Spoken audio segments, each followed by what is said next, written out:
네, 안녕하십니까. 저희 지난 시간에는 스트레스가 뇌에 미치는 영향과 관련해서 불안 관련 장애 중 PTSD를 중심으로 살펴봤었습니다. 오늘은 여전히 이제 불안 관련 장애에 대한 이제 약물요법, 지난 시간에 심리요법 중에 행동적 접근, 그리고 인지행동적 접근이 가장 효과적이다 얘기하면서 행동적 접근이란 결국 학습심리학에서 얘기하는 그 고전적 조건화 원리를 적용하는 것을 말한다 얘기 말씀드렸는데, 오늘은 이제 불안과 관련해서 이것이 결국 뇌를 매개로 해서 환경과 몸 그리고 뇌, 즉 몸을 매개로 해서 금방 또 제가 또 뇌를 매개로 한다 했는데, 그래서 몸을 중심에 두고 환경과 상호작용하는 가운데 뇌를 매개로 해서 일어나는 생리적 현상, 그리고 그에 수반되어지는 우리의 심리적 현상이니까 당연히 뇌에서의 정보 처리는 전기신호, 화학신호 형태로 되어진다. 그리고 화학신호는 시냅스에서 이루어진다. 그렇다면은 그 화학신호 과정에 개입한다면은 우리의 생리적인 그 뇌생리 또는 뭐 신경생리 이렇게 얘기합니다만, 그런 신경 수준뿐만 아니라 우리 신체 수준의 생리에도 뭐 간접적으로 그렇게 영향을 주고 또 우리 심리에도 영향을 줄 수 있다. 뭐 화학적으로 개입하게 되면 결국 지금 얘기하려는 바로 약물을 통한 요법이 되겠습니다. 그러한 측면에서 계속 항불안인데 불안에 대해서 우리가 약물을 통해서 개입할 수 있다. 달리하면 치료 효과를 볼 수 있다와 관련해서 이제 얘기를 하려는 겁니다. 자, 그래서 이제 불안을 해소하는 약물이니까 항불안제가 되겠죠. 가장 대표적으로 벤조다이아제핀이라는 게 있습니다. 지난 시간에 제가 그 참고 사항으로 알코올 얘기했었죠. 그 알코올은 지난 시간에 이렇게 말씀드렸지만 이 알코올이 이완 효과, 스트레스, 그 경감 효과, 그리고 또 이렇게 각성 수준을 떨어져서 수면 효과도 이렇게 수면제로도와 같은 효과도 있지만, 이게 결국은 뭐 수면제나 항불안제라 부를 수 있는 그런 약물은 아니다 이런 얘기를 했었는데, 지금 항불안제로 쓰여질 수 있는 것 중에 하나가 알코올인데, 그것보다도 이제 다른 여러 가지가 있겠지만 지금 벤조다이아제핀이라는 것이 가장 이제 대표적인 항불안제예요. 여기 보시면 벨륨, 리브리움, 제넥스 뭐 이외 등등 실제 그 상표명이 붙은 약이 있습니다. 이거 대문자로 쓴 것은 다 이제 약의 상표명을 얘기를 하는 거예요. 근데 이러한 계열의 약물을 벤조디아제핀계 약물이다 이렇게 불러요. 그래서 이 벤조디아제핀계 약물은 어디에 작용하느냐 하면은, 여기 보시다시피 여기에 이렇게 보여지는 이 녀석들이 수용기예요. 그래서 좀 전에 말씀드렸지만 시냅스에서 이전 세포의 축삭 종말, 그리고 그 다음 세포의 가지돌기 표면, 여기가 이제 시냅스가 될 텐데, 여기에서 신경 전달물질이 분비되면은 그 다음 가지돌기 표면에 있는 수용기에 신경 전달물질이 작용하게 된다. 그러면은 이 다음 과정으로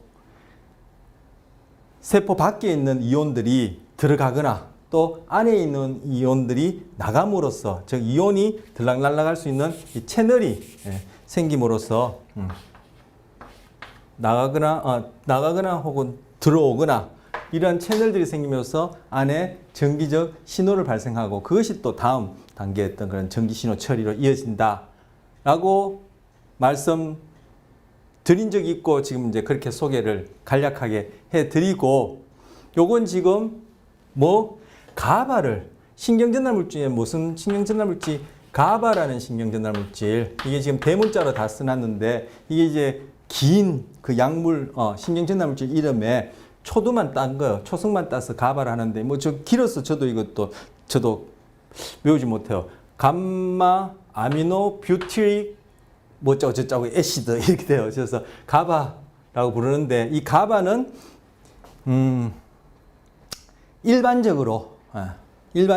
대체적으로 신경계 내에서 억제성 효과를 낳게 돼요. 그래서 대표적인 억제성 신경 전달 물질 이런 식의 이렇게 별명이 붙어 있어요. 이름을 불러요. 뭐 정확성은 좀 떨어지지만 대표적인 대체적으로 억제성 역할을 하는 뭐 그런 신경 전달 물질이다 그렇게 부릅니다. 부르는데 이 억제성이라는 뜻은 가바가 분비되어서 가바가 수용기에 작용하면은 그때 뭐 밖에 있는 마이너스 값을 지닌 이온들이 안으로 들어오거나 혹은 안에 있는 플러스 값을 지닌 이온, 뭐 구체적으로 쓰죠. 칼륨 이온이 밖으로 나가거나 아니면 밖에 있는 클로라이드 이온이 안으로 들어오거나 이렇게 되어지면 안쪽이 이러한 이온의 들락거림, 즉 가바가 수용기에 작용하기 이전보다 이쪽은 더 마이너스 방향으로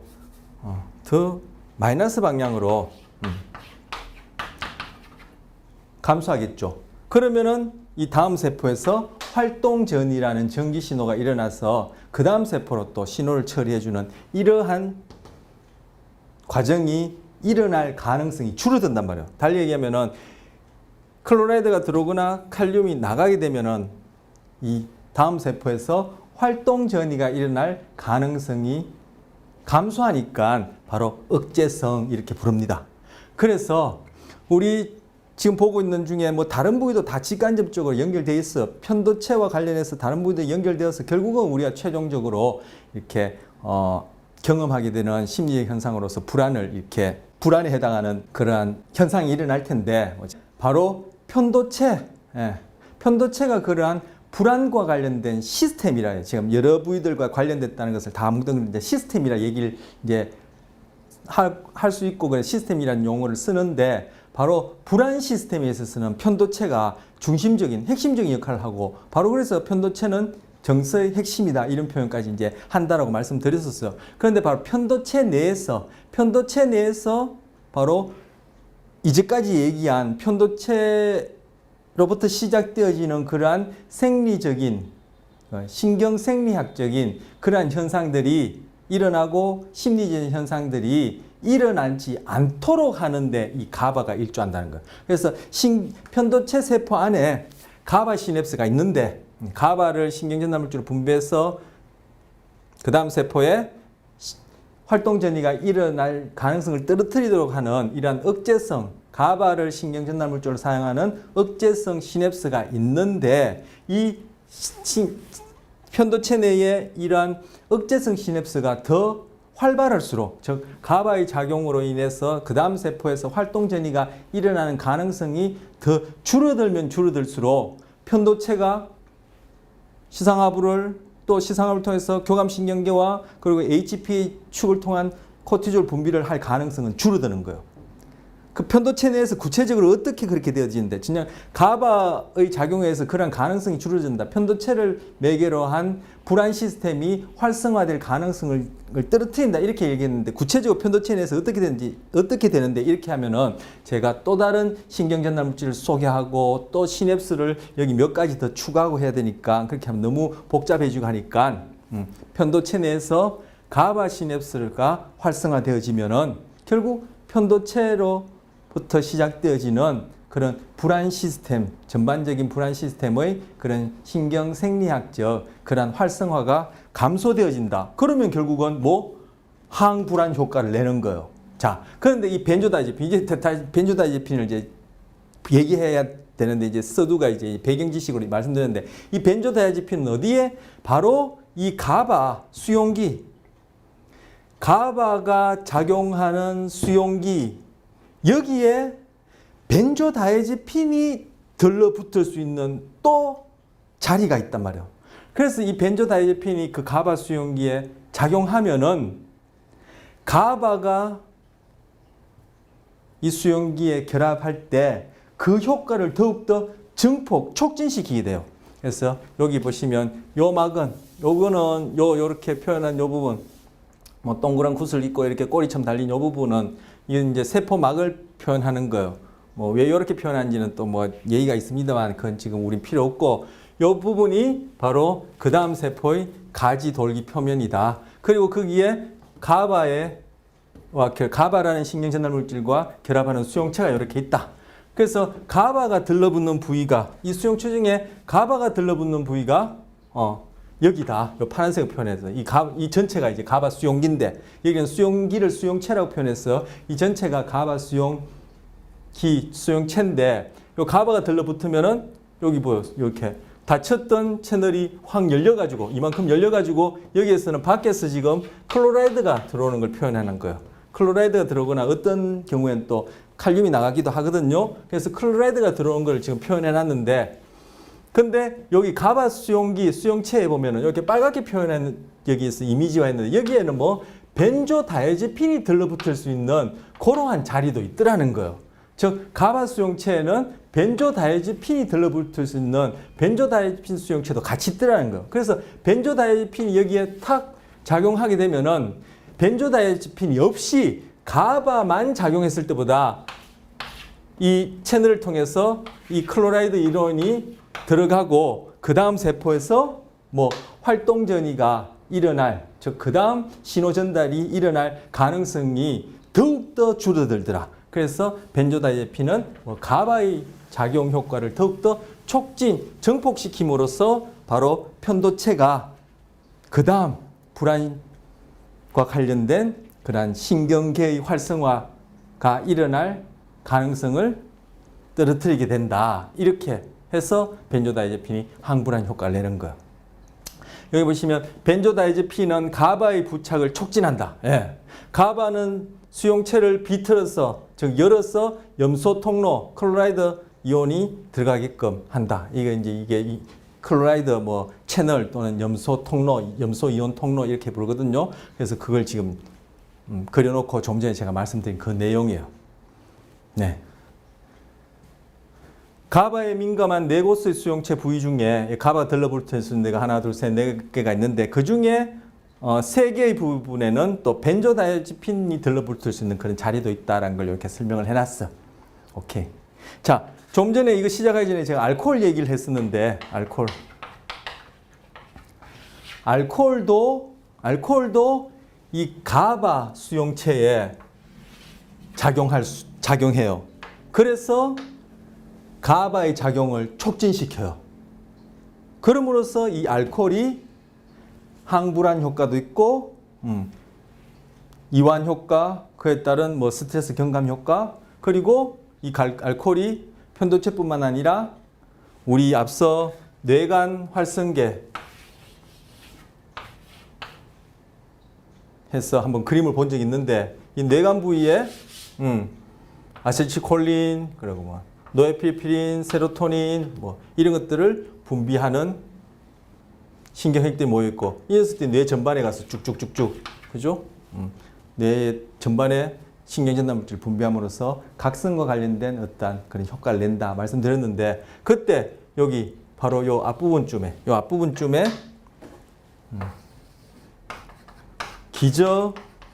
기저전뇌라고 그 슬라이드에서는 바닥 앞뇌라고 영어로는 베이스의 형용사예요. for 앞에 brain 해서 기저전뇌 바닥에 있는 뇌의 앞부분에서 기저전뇌 부분이라고 얘기한 이 부분에서 뭐 시작되어지는 축삭 뇌 전반에 가서 뻗어 있는 축삭 중에 바로 가바, GABA 즉 말하면 기저전뇌에는 가바를 신경전달 물질로 만드는 세포핵들이 또 모여 있단 말이에요. 그것이 뇌 전체에 가서 이렇게 뿌려주는데 바로 알코올을 복용하면은 알코올이 지금 편도체에 가바 수용체에 작용해서 가바의 효과를 더욱더 촉진하는 것은 물론이고 어디든지 간에 가바 수용체만 있으면 알코올은 다 가서 작용하니까 바로 이런 부분에 뇌 전반에 뭐 가바 수용체도 알코올이 작용해서 가바의 효과를 촉진시키는 거예요. 그러면 뇌 전체는 활동전이 즉 그 다음 전기 신호를 일으킬 수 있는 가능성이 떨어지니까 뇌 전체의 활동은 쭉 감소하는 거죠.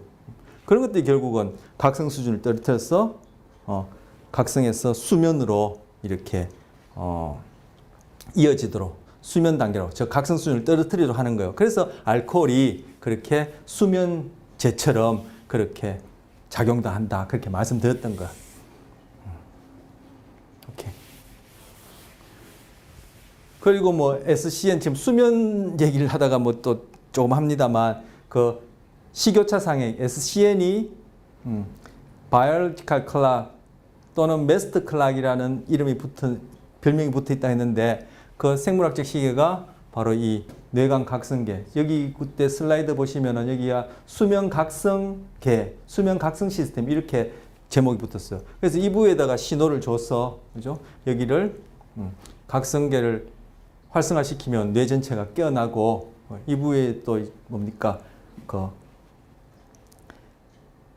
일주일에 따라 태양 시간에 세팅되어진 그런 SCN의 일주일 시간에 따라 이 부위를 각성 수준을 떨어뜨리면은 뇌 전체가 쭉 각성 수준이 떨어지면서 이제 수면으로 접어드는데 그때 바로 이 가바 금방 또 지워버렸는데 이 가바 이 부분이 이제 활성화되어지면서 즉 가바가 뇌 전체에 이렇게 분비되면서 뇌의 각성 수준이 떨어지는 거예요. 그런데 알코올을 복용하게 되면은 가바 효과를 더욱더 벤조다이제핀과 뭐 유사하게 대동소이하게 가바 효과를 증폭시켜서 알코올이 그렇게 항불안제와 같은 효과도 내고 이완 효과, 스트레스 경감 효과 그리고 수면 유도 효과 즉 수면제는 아니지만 수면제처럼 사용하면 안 된다고 말씀드렸는데 그런 효과가 난다라고 말씀드릴 수 있어요.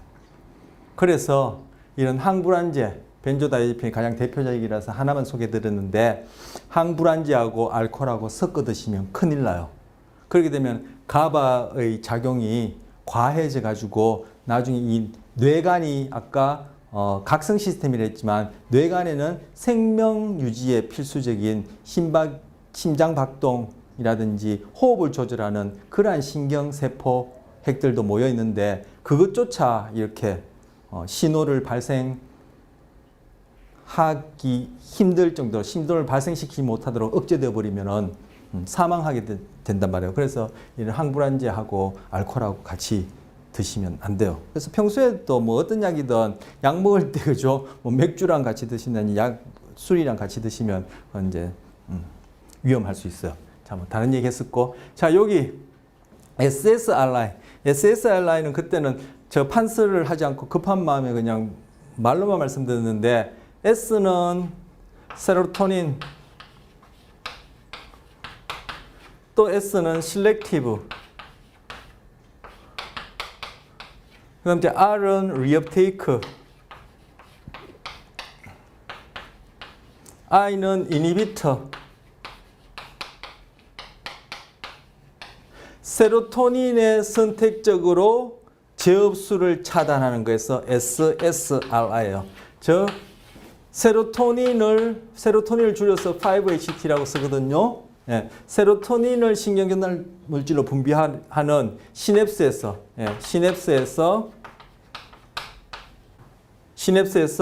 세로토닌이 그 다음 세포의 수용체에 이렇게 작용하고 난 이 세로토닌이 계속 붙어 있는 것이 아니라 작용하고 떨어졌다는데 이 세로토닌이 뭐 다시 이렇게 재흡수될 때 이 재흡수되는 것을 막음으로써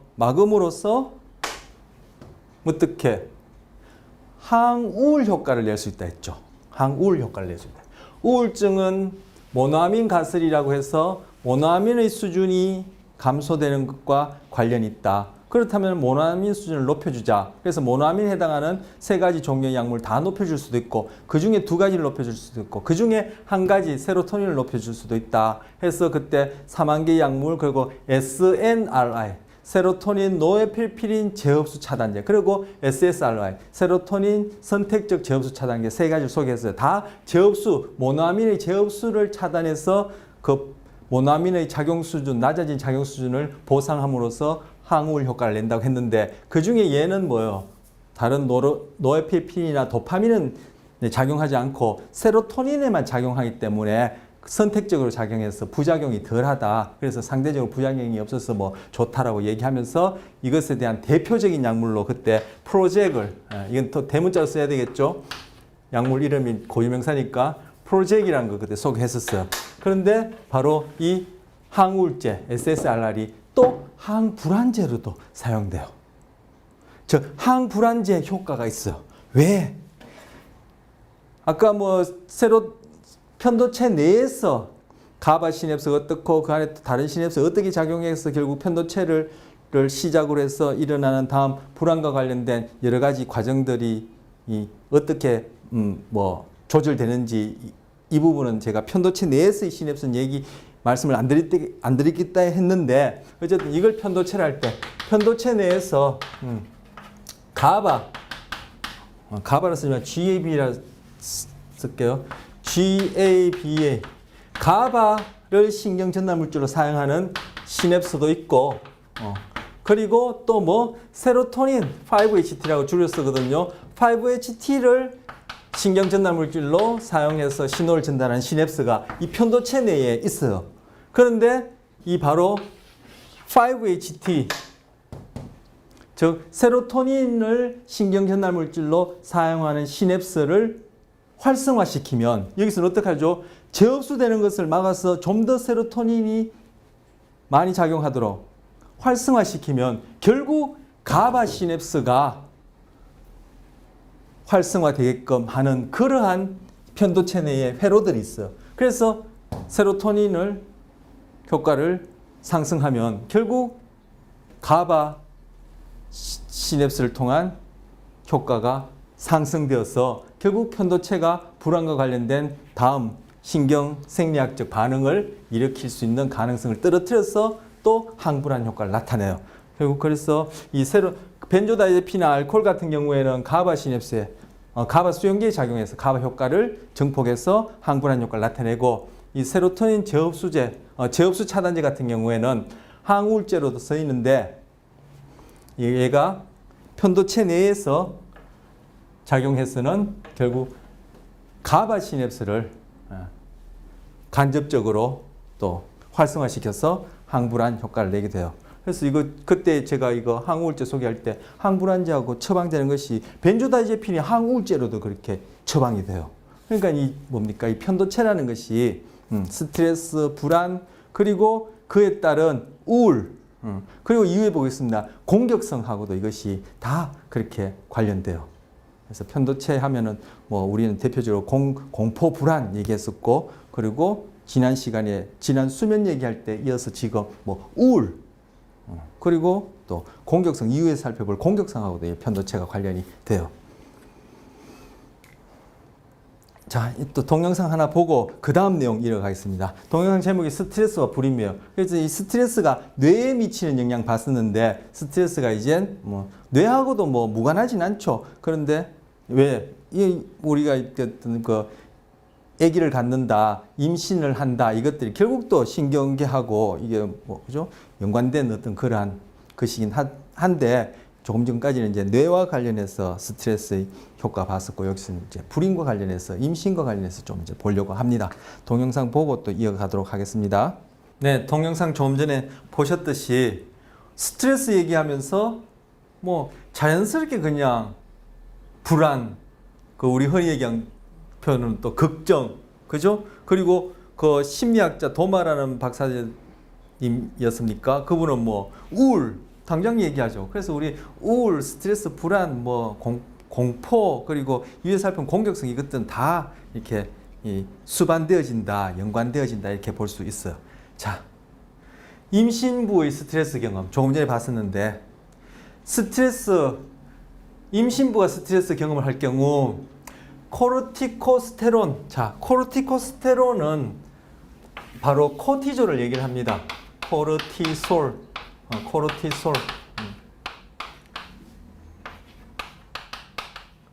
네. CORTISOL, 코르티솔 얘기하는데, 뭐, 코르티코스테론하고 코르티솔하고 어떻게 다른데, 뭐, 그것, 뭐, 구별하는 거 우리 지금 중요하지 않으니까 제가 생략하고, 이게 뭐예요? 결국 스트레스, 그러면 일시적인 스트레스는 다 우리한테 필요한 거죠. 뭐든지 뭐 다 장점이 있고 단점이 있고 뭐 이 세상에 다 뭐 장점만 있는 게 있습니까? 그처럼 스트레스 자체가 나쁜 건 아니에요. 그죠? 일시적으로 우리에게 생존에 도움이 되는데 이것이 결국 만성화되어진 조금 전에 봤던 그런 케이스 같은 경우에 코티졸이 계속 분비되고 그러면 우리는 뭐 아까 앞서 봤듯이 알코올이 스트레스를 경감시켜줄 뿐만 아니라 이완도 시켜주고 불안도 떨어뜨려주고 불안하고 우울하면은 수면 장애 일어나는 거 우리 앞서 수면에서 봤죠. 그러니까 알코올 마시면 잠도 잘 오고 그래서 알코올을 복용하게 된다. 이 두 개가 합쳐지면은 임신했을 때 그 여자아이 경우에도 어쨌든 좋을 리는 없겠지만 남자아이 같은 경우에는 바로 테스토스테론 남자아이가 생겨나면서 남자 태아 몸 자체에서도 테스토스테론이 분비되면서 몸도 뇌도 물론 내외 생식기도 남자아이 것을 만들게 되는데 바로 태아에게서의 테스토스테론 분비를 이 두 엄마에게서 분비된 코티졸 그리고 엄마가 마신 이 알코올이 결국 탯줄을 통해서 아기한테 영향을 주겠죠. 그래서 태아 자체에서 테스토스테론이 할 역할을 방해하는 거예요. 뭐 테스토스테론 분비를 감소시켜서. 그래서 태어날 때 생식기가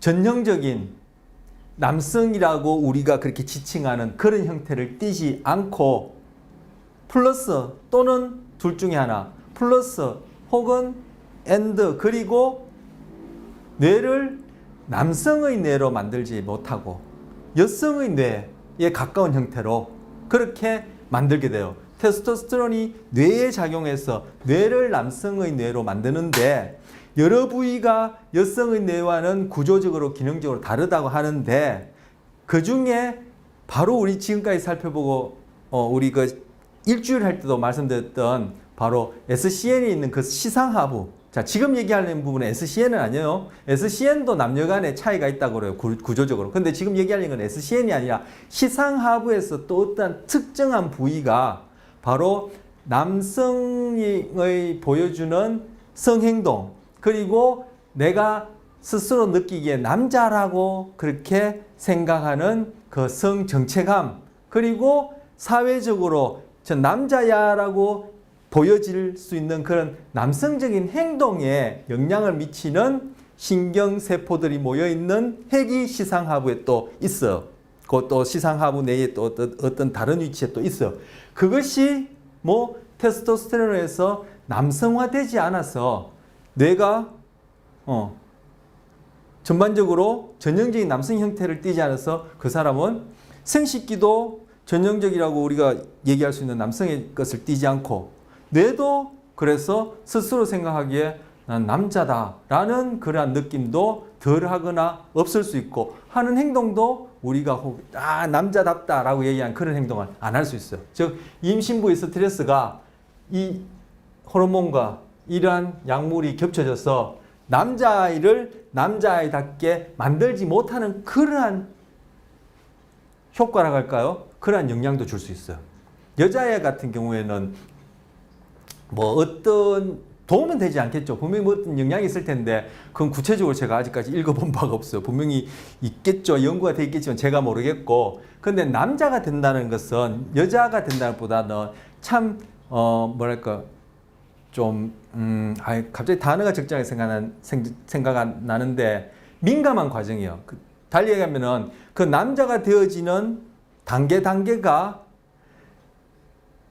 어떠한 조건으로 인해서 그때는 지금 말씀드린 호르몬이나 약물이나 그죠 화학적인 물질 뭐 또는 엄마의 어떤 스트레스 경험과 관련된 또 다른 어떤 경험 또 일반적인 경험 이런 것들이 남자아이가 되는 과정에 영향을 줘서 전형적으로 우리가 남자라고 생각하는 그러한 형태가 아닐 수 있는 아닌 방향으로 갈 수 있는 여지가 남자아이가 되는 과정에는 훨씬 많아요. 여자아이보다. 우리 헤어스프레이 있죠. 그게 포함된 그런 연화제, 플라스틱을 이렇게 부드럽게 만드는 연화제로 쓰이는 화학물질이 있는데 이것이 결국 환경 호르몬에 해당하는 거죠. 그것이 또 임신부 또는 뭐 여성분에게 영향을 줘서 여차저차 또 신경계에 그리고 또 하는 신경계가 아닌 신체 부에 영향을 줄 수 있고 임신의 경우에 그 금방 말씀드린 연화제에 노출되면은 이 스프레이뿐만 아니라 우리가 쓰고 있는 플라스틱에 다 연화제들이 이렇게 첨가돼 있다고 하거든요. 거기에 많이 노출되어지면 바로 그 연화제가 또 남자아이가 되는 과정을 방해해가지고 전형적인 남자아이의 몸과 즉 생식기와 뇌를 가지지 않는 그러한 남자아이가 태어날 가능성을 높인다고요. 자, 두 번째, 스트레스 경험 시 분비되는 엔돌핀. 자, 엔돌핀 여러분 많이 들어보셨죠? 이 엔돌핀은 쾌감도 가져다주는 우리 몸 안에서 분비되어지는 화학물질, 즉 신경 전달 물질 중에 하나예요. 호르몬이기도 하고. 그런데 이 엔돌핀이 통증도 경감시켜줘요. 우리 스트레스, 뭐 우리가 심리적인 스트레스도 있지만 신체적으로 스트레스 받죠. 어디 다치거나, 그죠? 뭐 부러지거나, 뭐 이럴 경우에 그때 스트레스가 우리가 감당할 수 없는 그러한 스트레스의 경우에는 우리 몸 안에서 바로 신체적으로 통증을 경감시켜주는 그러한 또 작용들이 일어나는 것 중에 바로 엔돌핀이 분비되어 그치고 그러면 심리적으로도 고통이 덜하겠죠. 그런데 그 엔돌핀이 어디에? 바로 시상하부. 아까 말씀드린 시상하부 중에 어떤 부분은, 그죠? 여자아이가 되느냐 남자아이가 되느냐 뭐 스스로 느끼는 성정체감에 있어서 그리고 사회적으로 하는 여자의 행동이라 얘기할 수도 있고 남자의 행동이라 얘기할 수 있나요? 요즘 뭐 여자 행동 남자 행동 구별이 없지만 그래도 여자아이들이 자주 잘 보여주는 그러한 행동 특성 남자아이들이 주로 보여주는 그런 행동 특성들이 있을 텐데 그러한 행동 특성들이 영향을 주는 시상하부에 있는 그 세포 핵에 아까 말씀드린 테스토스테론이 작용을 해가지고 이걸 남성화로 만들어야 되는데 지금 다 남자 얘기예요. 왜 남자 얘기하는지 점점 말씀드렸죠. 남자가 되는 과정은 민감하다고. 그래서 테스토스테론이 그 시상하부를 남자아이로 만드는 중에 이 엔돌핀이 뭐요? 방해를 한다는 거예요. 억제를 한다는 거예요. 그러면 아까 위에와 마찬가지로 결국 그 남자아이는 전형적인 남자의 형태에서는 벗어난 신체적으로 그리고 뇌 구조 기능 그리고 심리적으로 행동적으로 그러한 현상이 나타난다는 거. 자, 그리고 세 번째, 임신부의 스트레스 경험은 태어난 남자의 출생 후 성행동에 영향을 미친다. 여기까지 얘기했던 그 결론을 제가 다시 써놓은 거예요. 성행동에 영향을 미친다. 예. 이것이 이제 스트레스 관련해서 임신 얘기를 아까 동영상과 관련해서 이제 소개해드린 부분이고요. 다음은 지금 이제 시상하부 어느 부인데 이제 여기 나옵니다. 시상하부와 성행동 및 성정체감. 아까 성정체감, 성행동, 뭐 성역할 이렇게도 얘기할 수 있을 텐데 성정체감, 성행동이 시상하부의 어떤 특정한 신경세포의 구조 기능과 관련된다. 여자아이면 여자아이, 남자아이면 남자아이, 그 부분에 차이가 있다고 했는데 바로 시상하부 중에 여기에서는 앞쪽 시상하부의 제3사의 질핵, 이름도 길고 복잡죠. 뭐 우리 지금 뭐 성행동에 대해서 다룬 건 아니니까 이 이름은 여러분이 굳이 뭐 암기하실 필요 없겠습니다만 암기하셔도 금방 잊어버리실 거예요. 이름이 길었어. 근데 이 말을 줄이면은 INAH3이라고 이렇게 표현해요. 그래서 저는 이걸 인하3 이렇게 외우는데 외워도 자꾸 잊어버려요. 그래서 INH3라고 하는데 이 부위가 남자아이의 경우에는 여자아이보다 공교롭게도 비슷하게 한 3배 정도, 그래서 3이 붙은 건 아니에요. 한 3배 정도 더 커요. 그래서 여기서 보여주는 바로 시상하부 전체에서 금방 말씀드린 그 부위를 뭐 INAH3라는 부위를 지금 화살표로 이렇게 표현하고 있어요. 한 이 정도 되는 거예요. 이 정도 크기 되는 거예요. 그런데 좀 전에 말씀드린 그러한 이유로 남자아이가 전형적인 남자아이가 되지 않았을 때의 시상하부의 그 부위를 보니까 이 정도 되는 거예요. 한 3분의 1 정도 크기 되죠. 눈대중으로. 꼭 3분의 1인지 모르겠지만 그렇게 차이가 나타나요. 죄송해요. 남자의 경우에 여자보다 3배 정도 더 크다 했는데 전형적인 남자의 형태가 아닌 경우에 보니까 이 크기가 여자의 크기와 비슷하거나 아니면 그 중간쯤 되더라. 여기서는 뭐 3분의 1 크기인지는 제가 모르겠고 확실히 작더라는 것을 지금 보여주고 있는 거예요. 그래서 평균적으로 이 구조물의 부피는 이성의 남자가 이제 성적 파트너로서 여자를 성적 파트너 여기는 이성의 남자의 경우에는 이 정도 큰데 동성의 남자, 동성애 남자의 경우에는 이렇게 작다란 거예요. 즉 2배 이상 작다. 이 경우는 이제 이쪽이 2배 이상 크다라고 얘기해요. 그래서 후자의 경우는 이 경우는 여성의 부피와 이 경우의 여성은 이성의 여성을 얘기를 하는 거예요. 그러니까 여자분이 남자를 성적 파트너로 남자를 선택하는 그 여성의 부피와 대략 비슷하다. 대략 비슷하니까 얘기해서 한 3분의 1좀 되겠죠. 근데 뭐 지금 3분의 1이다. 3배 숫자가 중요한 건 아닌데 그러한 차이를 낳는다는 거예요. 뭐 스트레스가. 자, 여러분 지금 스트레스와 관련해서 임신 그 제목에서 지금 계속 보고 있습니다. 출생 후 스트레스. 자, 출생 후의 스트레스. 지금은 임신 중의 스트레스가 어떻게 영향을 미치느냐 봤었는데 출생 후의 스트레스. 여러분 이거 익히 잘 아시죠? 할로이 연구에서 새끼 원숭이 낳자마자 엄마에게서 키우지 않고 이렇게 철로 얼기설기 엮어놓은 이 2개나 대이모에서 키우는 거예요. 그래서 여기에는 흥급을 감아놓고 여기에는 젖병을 여기 젖병 보이십니까? 젖병을 꽂아놓고 하니까 이 녀석이 뭐 배고플 땐 여기 가서 쪽쪽쪽쪽 젖을 빨아먹고 그 평소에는 여기 흥급해서 매달리고 있다라는 거예요. 그 어떤 사진을 보면은 여기에 매달려서는 입만 저쪽으로 이렇게 뻗어서는 여기 젖을 빨고 있는 이런 사진도 있어요. 얘가 자라면서 보니까 불안해하고 우리 지난 시간에 앞서 테드 동영상에 보니까 쥐가 어미로부터 새끼 쥐가 어미로부터 신체 접촉을 받지 못했을 때 결국 그것이 뭐예요? 새끼 쥐한테는 스트레스예요. 그렇게 했을 때 스트레스이란 여러 가지 현상이 나타난다. 관련해서 동영상에 말씀드렸죠. 여기 원숭이도 마찬가지고 사람도 마찬가지예요. 신체적 접촉이라는 것이 이게 먹는 것 버금가는 먹는 것 못지않게 아니면 먹는 것보다 더 중요할 수도 있는 어떤 경우에는 중요할 수도 있는 바로 1차적인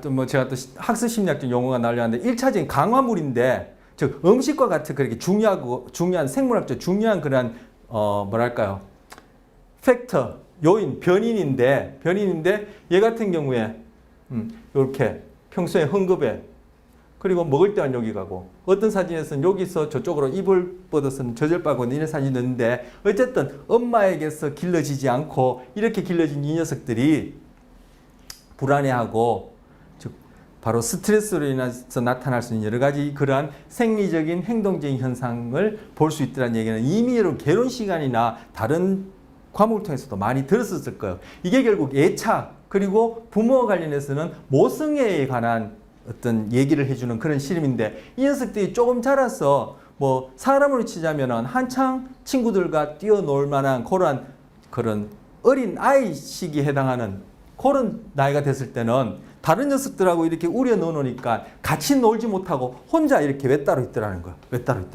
그리고 이 녀석이 더 자라서 성인이 되어서 사람을 치면 성인이 되어서 성숙해져서 짝짓기를 할 수 있는 그런 시기에 뭐 암컷이면 암컷, 수컷이면 수컷 이렇게 같이 만나도록 해주니까 이 짝짓기를 할 줄 모르는 거야. 그런데 어떻게 해서 암컷 같은 경우에 임신을 했는데 임신하고 하는데 새끼를 낳는다면 이 새끼를 돌보지 못하는 거예요. 그 새끼를 만약에 방치하는 거예요. 자기가 꼭 실험적으로 그렇게 고립되었지만 방치된 것처럼 새끼들을 방치하고 돌보지 못하는 거예요. 이러한 출생 후의 스트레스와 관련해서도 그러한 행동적인 차이를 낳고 아마 그때 할로우가 그런 자료는 뭐 없었는지 모르겠지만 뭐 편도체를 본다든지 해마를 본다든지 전전두 피지를 본다든지 그리고 그러니까 스트레스 호르몬을 본다든지 아니면 교감신경과 관련된 생리적인 사태를 보면은 분명히 정상적으로 어미에게서 젖을 먹고 어미와의 어떤 신체 접촉을 한 녀석과는 차이가 나겠죠. 여담인데 이게 또 제가 오늘 수업하기 전에 이거 할까 말까 했는데 또 하고 싶어서 하게 되는데 이 실험을 두고 자 이거는 지금 얘기하는 것과 별개 얘기입니다. 완전 다른 얘기인데 이 실험을 두고 이 녀석은 뭐 평소에는 흥급에 가서 이렇게 매달려 있는 것이 학습 심리학에서 도구적 조건에서 얘기하는 강화물, 즉 음식이 중요한 것이 아니라 바로 원숭이에게서는 사람에게서 말할 것도 없고 원숭이에게서조차 이러한 심리적인 안정감, 즉 신체적인 접촉이 중요하기 때문에 즉 심리적인 안정감, 신체적 접촉이 중요하기 때문에 도구적 조건 하에서 설명하는 1차 강화물로 인한 그러한 애착, 모성애라는 것이 형성된다는 것은 틀렸다라는 얘기를 하기 위해서 이 사진 할로우 실험을 얘기해요.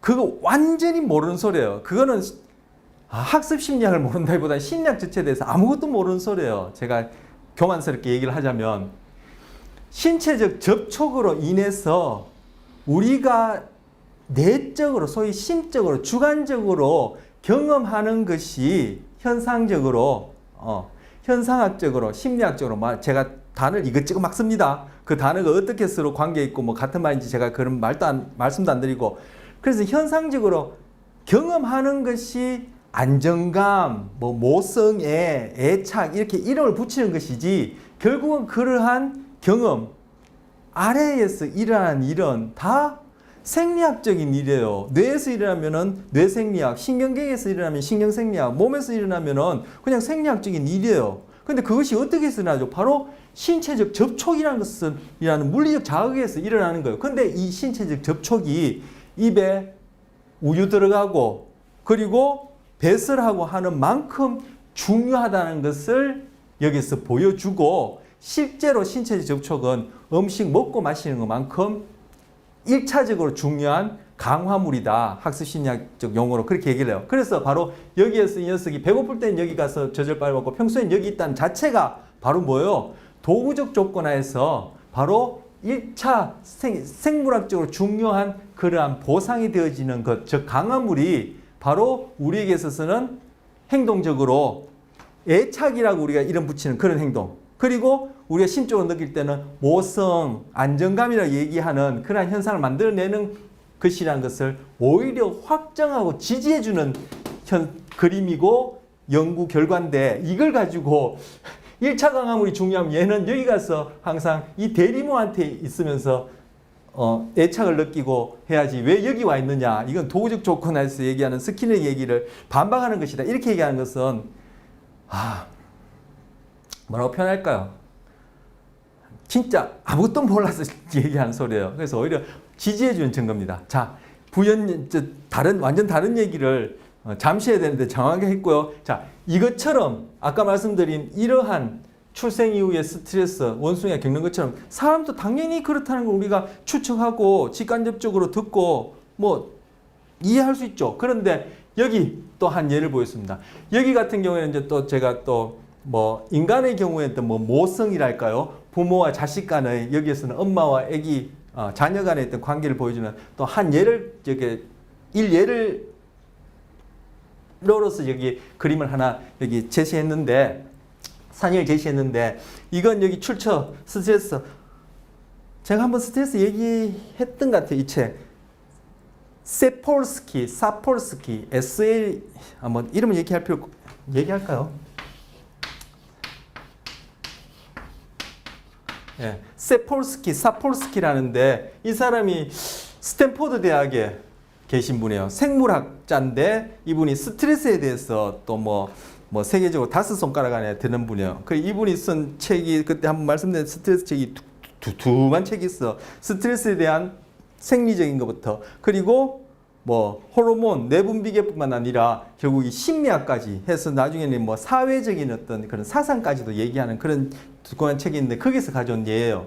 이 그림도 그렇고 이 그림도 그렇고 이 경우는 뭐냐면 칼라리 사막에 사는 부시맨 족의 여자분이에요. 이분들은 소위 우리가 생각하기에는 우리가 더 행복하고 잘 사는 것 같은데 이제 얘기를 들어보면 이게 이제 그렇지 않다는 걸 이제 또 시사해 주는 바가 있는데 현대 소위 이제 문명화된 곳에 있는 여성들은 한 달에 한 번 그죠? menstruation을 하죠. 평균적으로 건강한 분 같은 경우에는. 그런데 이 칼라리 여성 이분들은 평생 동안 월경하는 횟수가 한 평균 20분밖에 안 된대요. 왜? 임신을 자주 하니까.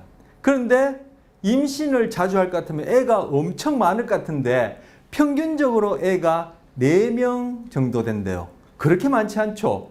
평생 동안 menstruation을 20분밖에 안 한다는데 그리고 임신 중에는 menstruation을 하지 않지 않습니까? 그렇다면 애가 엄청 많을 것 같은데 평균 4명 정도 된대요. 그리고 이분들은 뭐 현대 여성들이 뭐 여러 가지로 피임하는 그러한 것의 경우에 자유롭게 그렇게 섹스하는 것 못지않게 이 사람들은 피임법이 없어요. 그럼 피임 도구나 어떤 피임법을 쓰지 않는데도 자유롭게 그렇게 섹스를 하는데도 뭐요? 아기를 4명밖에 평균적으로 4명이래요. 왜?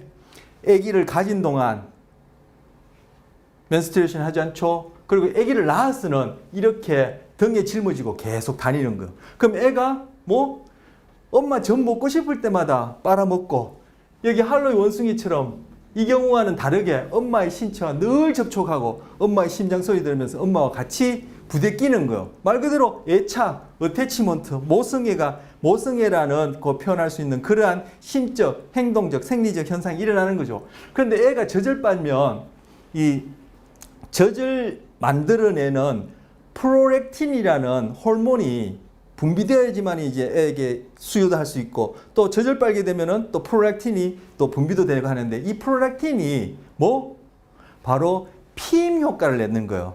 즉 우리 자궁이 임신할 준비를 하고 그것이 임신되지 않으면은 결국 거기에 두터워진 자궁벽의 혈관들이 터져가지고 이렇게 menstruation을 하게 되는데 이러한 자궁이 임신 준비를 하지 않도록 저 프롤락틴의 호르몬이 거기에 작용해서 결국은 피임 효과를 내는 거예요. 그래서 자유롭게 섹스하고 하더라도 자궁은 임신 준비가 안 돼 있고 그래서 아기는 생기지 않죠. 왜? 지금 나와서 기르는 1살짜리, 2살짜리, 3살짜리 애가 늘 엄마와 같이 있으면서 자기가 자유롭게 언제든지 먹고 싶을 때마다 젖을 빠니까 그런 젖을 빤다는 그 수유라는 자극 때문에 분비되는 호르몬이 자연 피임을 일으키는 거예요.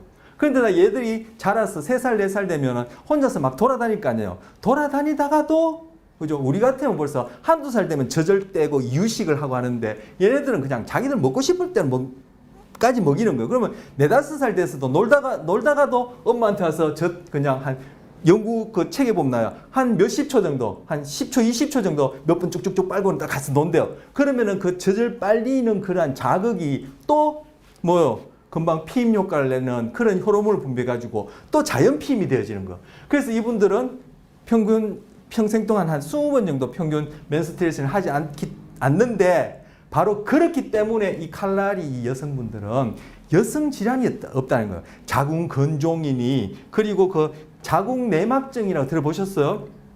난소가 이렇게 있고 여기에 이렇게 나팔관이 이렇게 있고 이 관들이 이렇게 와서는 결국 여기에 자궁이 이렇게 자궁 경부가 있을 테고 이렇게 해서 이게 이 부분이 이제 질 입구가 되어지고 자궁이 여기에 있고 그다음에 난소가 여기 있으면은 난소에서 난자가 성숙해서 딱 배란되지면 이 난소와 나팔관 사이에 이게 틈새가 있거든요. 연결된 게 아니라 난자가 이게 건너온대요. 이것도 참 어떻게 건너오는지 참 신기하죠. 결국 화학적 신호에서 건너올 텐데 건너와서는 나팔관에서 난자가 딱 기다려요. 그럼 정자가 이렇게 들어가서는 자궁을 거쳐서 여기까지 올라가는 거예요. 그래서 여기서 수정을 한 다음에 수정된 난이 쭉 굴러와서는 자궁벽에 딱 착상을 하는 거죠. 이렇게 하면 이제 아기가 점점 자라는데 만약에 여기까지 정자가 올라가지 못한다든지 뭐 아니면 수정이 안 됐다든지 수정이 됐다 하더라도 이 자궁벽에 착상하지 못하고 그냥 흘러내려버리게 되면은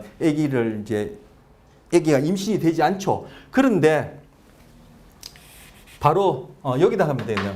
바로 이 임신 준비를 했지만 임신되지 않은 이 두터워진 자궁벽이 결국 그 두터워진 혈관들이 터지면서 그런 조각들이 터져버린 그 혈관을 이루고는 세포 조직들이 흘러나올 거 아니에요? 흘러나오는데 그 중에 일부가 이 나팔관 쪽으로 역행해서는 이 나팔관 틈새로 나와서 밖으로 삐져나가는 거예요. 그러면 어디요? 바로 복강 내에서 이 세포 조직들이 증식을 해가지고 이것이 암이 된다든지 그리고 금방 말씀드린 흔히 우리 볼 수 있는 문명화된 이 사람들 참 저렇게 해서 어떻게 사나 그래서 그 표현이 적절한지 몰라도 불쌍하다 참 안 됐다라고 얘기하는 바로 그러한 현대 여성들이 겪는 여러 가지 산부인과 질환 그 중에 금방 말씀드린 이거는 자궁 내막증이에요. 내막증의 질환이에요. 이것이 나중에 이제 증식해서 암으로 될 수 있는데 이러한 질병들이 이 사람들한테는 없다는 거예요. 전혀. 이제까지 말씀드린 그런 이유 때문에. 불필요하게 기능하지 않으면서 자궁이 두터워졌다 터졌다 허물어졌다 이러한 일이 없기 때문에 이 칼라리 여성분들은 여성 부인과 질환이 없다는 거야. 그런데 우리 지금 이 문명화된 여기서는 그죠? 뭐 피임을 이용해서 한다지만 그 섹스라는 것도 그죠? 이 사람들만큼 자유롭지 않다라고 저는 여기지는데 어떤지 모르겠습니다. 그렇고 뭐 또 피임을 해야 되죠. 아기는 그죠? 이 사람들에 비해서 한 2명, 한 2배, 4명 같으면 2배라고 할 수 있죠. 요즘 뭐 전혀 안 낳기도 하지만 어쨌든 뭐 크게 차이도 안 나는데 그 여차저차 여러 가지로 그렇게 불편한 점, 그렇게 뭐 그렇게 뭐 치러야 할 대가가 있다라고 그렇게 얘기할 수 있는 거예요. 과연 누가 더 건강하고 더 행복한가 그런 것도 한번 생각해 볼 수 있는데, 자, 출생 후 스트레스라는 이유로 지금 이 그림 넣은 것은 뭐예요? 출생 후 스트레스, 아기가 겪게 될 것을 아까 얘기했고, 금방 말씀드릴 때는 이 여자분의 경우를 중심으로 얘기했지만 그렇게 엄마와 밀접하게, 그죠? 바로 우유, 아까 할로 원숭이 실험에서는 우유에 해당하는 젖이 항상 주어지고, 그리고 할로 원숭이 실험에서 바로 이런 신체 접촉이 항상 주어지는 가운데 얘들이 갖게 되는 그러한 스트레스에 대한 어떤 저항력, 신적으로 신체적으로 건강 상태는 어떨까 생각하면은 문명화된 경우에 비하면은 엄마뿐만 아니라 아기도 좋다. 과연 누가 더 건강하고 더 행복하냐는, 그죠? 한번 재고해 볼 수 있겠죠, 충분히. 자, 그래서 우리 앞서 테드 동영상에서 그 새끼 쥐가 엄마와 신체적 접촉을 하지 못했을 때 겪게 되는 그것들이 결국 후성 유전이라는 이름으로 대물림된다 했는데, 자, 이 경우에 얘들이 스트레스에 대한 저항력도 길러지겠지만 스트레스와 관련해서 그런 대물림이 있을까요? 앞서 봤었죠. PTSD, 불안 관련 장애 중에 PTSD에 누가 더 잘 걸리지? 스트레스로 인해서 해마가 작은 사람, 스트레스로 인해서 코티졸이 작용해서 편도체가 과하게 활성하는 사람, 그것이 태내에 있으면서 엄마로부터 주어진 스트레스로 인해서 이미 태내에서 만들어져 출생할 때 벌써 PTSD에 취약한 그러한 신체적인 생리적인 조건뿐만 아니라 뇌에서는 해마와 그리고 편도체가 PTSD에 취약한 형태로 태어난다면은 지금 금방 말씀드린 엄마가 이 경우에도 뭐 스트레스는 전혀 없다고 얘기할 수 없지만 지금 엄마가 태내뿐만 아니라 출생 이후에도 이렇게 아기에게 스트레스를 덜 경험하고 또는 스트레스에 저항력이 생길 수 있도록 그렇게 신체와 뇌가 PTSD에 취약한 경우와 반대로 해마나 편도체나 그 위의 뇌부위들이 스트레스에 잘 저항할 수 있도록 그렇게 발달한다면은 결국 멀리 봐서는 누가 더 행복하고 건강하냐 이런 시사점을 거저지는 그러한 예라고도 볼 수 있어요. 그래서 태내에서부터 벌써 후성 유전이라는 이름으로 태내에서부터 애들은 부신에서 코티졸을 많이 분비하고 그리고 스트레스에 취약할 수 있는, 그리고 뇌는 또 불안과 관련된 그러한 처리를 저항성 있게 잘 하지 못하는, 즉 취약한 PTSD에 걸리기 쉬운 취약한 형태, 즉 해마나 편도체나 전전두 피질 이런 것들이 유전적으로 구조적으로 기능적으로 취약한 상태로 태어나는 거예요. 그럼 걔네들이 결국은 자라는 동안에 또 스트레스를 경험한 걸로 인해서 또 그런 부분이 악순환되어서 더 심화된 상태에서 또 아기를 가진다면 그 아기는 또 엄마의 영향으로 인해서 그 아기는 또 취약한 상태로 태어나고, 이렇게 해서 결국 대물림, 꼭 유전자가 있어서 그것이 반드시 발현되어서 유전되는 것처럼 이렇게 경험에 의해서 후성 유전이 대물림되어지는 거예요. 그런 측면에서 엄마의 입장이든 아기 입장이든 그것이 그렇게 세대를 거듭해서 전체적 입장을 볼 때 과연 누가 더 행복하고 건강하냐 이런 것들을 얘기해주는 사례이기도 하다라고 앞서 재차 말씀드린 것. 자, 출생 후 스트레스와 관련해서 말씀드렸습니다. 좀 거꾸로 갔네요. 자, 다음. 이건 스트레스 같은 악이에요. 같은 애인데 스트레스 이후에 얘들은 벌써 그죠? 꽤 크니까 똘똘한 게 크니까 얘는 조금 전에 엄마 품에 있는 애기들보다 나이가 많아요. 많다고 해서 뭐 그렇죠. 몇 살 더 먹었어요. 근데 얘들 뭐 스트레스를 받으면은 이 신체적인 발육도 덜하다는 거예요. 왜소하다는 거예요. 그래서 스트레스성 왜소 발육증, 스트레스성 왜소, 스트레스로 인한 발육이 덜 돼서 왜소한, 즉 스트레스성 왜소 발육증 아이가 같은 아이인데 입원한 중에 입원 기간이 거의 저 같은 책에서 제가 가져온 건데 입원한 기간이 얼마인지는 제가 기억이 안 나요. 근데 입원 기간 중에 이렇게 자라는 거예요. 지금 뭐요? 스트레스를 받으면은 이렇게 겉으로 보이는 신체적 발육도 문제가 생긴다. 제가 개로 길러진 아이라는 책 한번 말씀드렸었나요? 그 개로 길러진 아이에 보면은 그 책에 보면은 바로 이러한 사례가 나와요.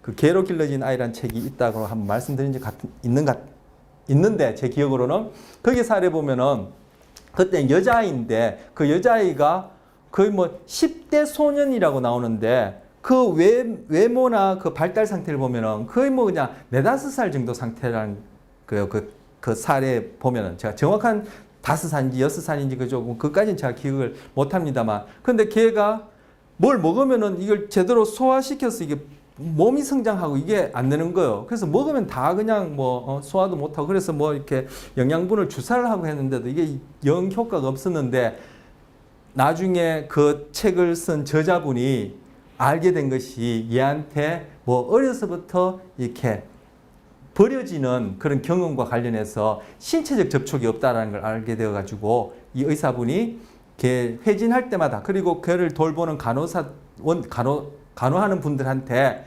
얘한테 그냥 의료적인 처치나 그런 뭐 그 영양분과 관련된 그런 영양분 보충과 관련된 이런 처치만 하지 말고 항상 할 때는 안아주고 쓰다듬고 신체적 접촉을 하는 거예요. 그러니까 얘가 부쩍부쩍 눈에 띄게 자라면서 먹은 것을 소화시켜서 결국 그것이 몸에 그죠 성장 발육에 사용할 수 있게끔 이렇게 몸이 변하더라는 거예요. 자, 앞서 말씀드렸듯이 할로윈 실험에서 신체적 접촉이 그냥 심리적 안정이라는 그런 막연한 그리고 우리가 이름 붙인 그런 현상학적 그런 정도로만 평가하고 그것이 도구적 조건화, 스키너가 얘기한 도구적 조건화로 인한 모성을 설명하지 못한 증거다. 이렇게 얘기하는 것이 얼토당토않다는 얘기를 알 수 있겠죠. 신체적 접촉이 뭐요? 먹는 것만큼 중요하고 신체적 접촉이 안 되어지면 조금 전에 말씀드린 그런 사례에서는 먹는 것조차도 이 몸이 흡수를 못한다는 거예요.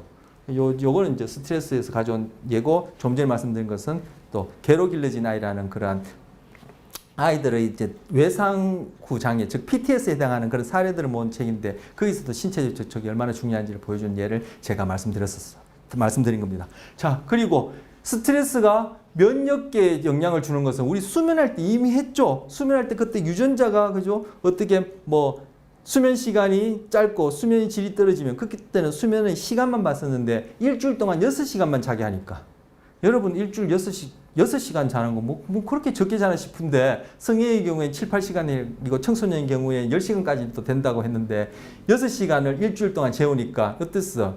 유전자의 활성화 수준이 달라졌는데 활성화 수준이 쭉 떨어지는 유전자가 있었죠. 뭐가 있었죠? 바로 면역 기능과 관련된 유전자 활동 수준이 떨어졌죠. 바로 그렇게 해서 여기서는 뭐요? 스트레스가 면역계에 영향을 주는 중에 그때도 말씀드렸어요. NK 세포셀, 내추럴, 킬러 셀이라 해서 줄여서 NK, 대문자를 써야 되는데 그래서 NK셀, NK세포, NK셀이라고 그때 말씀드렸어요. 이게 바로 면역 세포 중에 하나인데 얘들은 뭘 한다고 했죠? 이미 손상된 세포나 외부의 침입자 또는 종양 같은 것을 없앤다. 즉 그래서 암세포를 없애는 그러한 세포가 됐는데 NK셀이 그때 하루만 4시간 자고 나니까 NK세포의 숫자가 뭐 70%까지 뚝 떨어졌었죠. 바로 여기서 그때는 수면과 관련된 건데 바로 수면을 정상적으로 하지 못하면 그게 스트레스로 인해서 그렇다는 얘기는 그때도 했었어요. 그래서 수면장애, 뭐 수면과 관련된 문제는 스트레스로 바로 그렇게 포괄적으로 생각하시면 된다고 말씀드렸었는데 여기서는 뭐예요? 스트레스로 인해서 종양세포를 공격하고 있는 자연살해 세포, 즉 NK 자연살해 세포, 여기는 이제 T세포를 얘기를 하네요. NK세포가 아니라. 조금 전에 말씀드린 것은 수면 얘기하면서 NK세포를 얘기했고 면역세포 중에 또 T세포라는 게 있어요. 뭐 T세포, B세포, NK세포 이렇게 있는데 뭐 그거 지금 우리가 얘기할 수는 없고 교재는 뭐 소개되어 있습니다만 얘기할 수는 없고 얘기할 필요도 없고 바로 이 T세포가 또 뭐요? 외부의 침입자 즉 항원을 공격하는 세포인데 그 세포가 지금 항원 공격하는 모습을 보여줘요. 근데 제 이 사진만 그냥 올려놓고 그 내용인즉슨 바로 이러한 면역 기능 또 스트레스에서 감소되어진다라는 걸 말씀드린 거예요. 즉 출생 후에 스트레스 효과라고 할까요? 스트레스 영향과 관련해서 면역세포도 영향입니다. 이미 수면에서 재차 그동 말씀드렸었죠. 자, 그 다음 이제 세 번째 공격행동입니다. 공격행동. 불안하고 하면은 스트레스를 받는다. 불안하다 하면은 그때 나타나는 준비반응을 우리가 교감신경에 활성화되는 준비반응을 싸움 도주반응이라 했죠. 그때 나타나는 교감신경의 활성화로 일어나는 그 반응 자체는 싸우거나 도주하는 건 아니에요. 싸우거나 도주하는 행동을 준비하는 준비 반응이에요. 앞서 동영상에도 보셨습니다만 만약에 골목에서 뭔가 공포 자극이 해당하는 것을 내가 경험한다. 그러면은 그 이후에 내 몸에서 이제 준비 반응이 일어나요. 싸움 도주 반응이라고 이름 붙일 수 있는 해당하는 그런 생리적인 변화가 일어나고 스트레스 호르몬도 이제 분비되겠죠. 그러면 그 상황에서 내가 도망을 가든지 아니면 죽기 아니면 살기로 그죠? 싸우든지 그렇게 대별할 수 있단 말이에요. 인간뿐만 아니라 다른 동물의 경우에도 다 포괄해서 제너럴하게 표현하자면 그래서 거기서 싸움 도주 반응이라 하는데 바로 교감신경이 활성화되는 그 자체는 싸우는 행동이나 도주하는 행동은 아니에요. 그런데 그렇게 스트레스에 대한 반응이 일어나면은 그에 따라 수반되어지는 행동은 확률적으로, 대체적으로, 일반적으로 바로 싸우거나 도망가는 행동이죠. 그 중에 지금 싸우는 행동으로서 공격 행동을 지금 소개하는 거예요. 그래서 스트레스, 불안 또는 공포, 그리고 우울한 경우에는 공격 행동이 거의 연결되어서 나와요. 즉, 정서가 동기화되어서 공격 행동이 되는 거예요. 정서가 일어나는 것은 부지불식간에 일어나고 반사 반응을 매개로 일어나니까 그리고 그것이 고전적 조건에 대해서 공포 같은 경우에는 불안이라는 것도 낳는다. 근데 그것이 의식이나 자각을 요구하는 것이 아니라 부지불식간에 즉 생리학적으로 그렇게 될 수밖에 없다. 하지만 그것이 다음에 어떤 행동을 일으킬지 그 동기화되어서 나타나는 그 행동 거기에는 우리가 소위 상위 중추 결국 우리 동영상에서 봤듯이 전전두엽이 상황을 파악해서 거기에는 개입할 수 있어요. 그러면은 나는 똑같이 우울하고 공포, 스트레스 받았지만 요걸 하고 싸우기보다는 내가 아까 봤듯이 이완을 한다든지 명상을 한다든지 주문을 외운다든지 기도를 한다든지 이런 식으로 행동을 할 수 있겠죠. 아니면 도망을 간다든지 그 자리를 피한다든지 그럴 수 있을 텐데 그러한 개입이 없을 경우에는 그냥 수순대로 그죠? 우울, 스트레스, 공포, 불안을 겪게 되면은 우리는 그에 대해서 도망가거나 싸우는 행동을 나타내는 행동이 동기화되어지는데 바로 싸우는 행동과 관련해서 공격 행동을 얘기하는 거예요. 바로 이 공격 행동도 편도체하고 밀접한 관계가 있어요. 편도체가 공격 행동을 어떻게 일으키지, 어떠한 메커니즘, 단계를 거쳐서 일으키지, 이거는 제가 개인적으로 아직까지 구체적으로 이렇게 딱딱하게 체계화시켜서 본 부분이 없고 띄엄띄엄 공격 행동을 얘기한 것들만 봤기 때문에 제 머릿속에도 아직 정리를 못했고 아마 연구가 돼 있지만 제가 개인적으로 몰라요. 근데 제가 이제까지 봤던 책으로서는 이런 편도체로부터 시작해서 불안이 어떻게 공격 행동까지 이렇게 동기화되어지는지는 제가 이해하기로는 이 편도체 그리고 해마 이 부분이 보상경로 1학기 때 보상경로 들으신 분은 아실 텐데 보상경로에 관여해가지고 이 보상경로가 결국은 동기와 관련된 부분이거든요. 그래서 보상경로와 관련해서 결국 이것이 파킨슨병과 관련된 기저액, 바닥에 신호를 보내주면은 이 기저액이 우리 전전두엽에 신호를 보내줘서 이것이 결국은 어떤 운동 명령, 행동을 하게 한다. 이런 식으로까지 정리된 건 본 적이 있어. 보상경로라는 게 결국 어떤 자극에 대해서 내가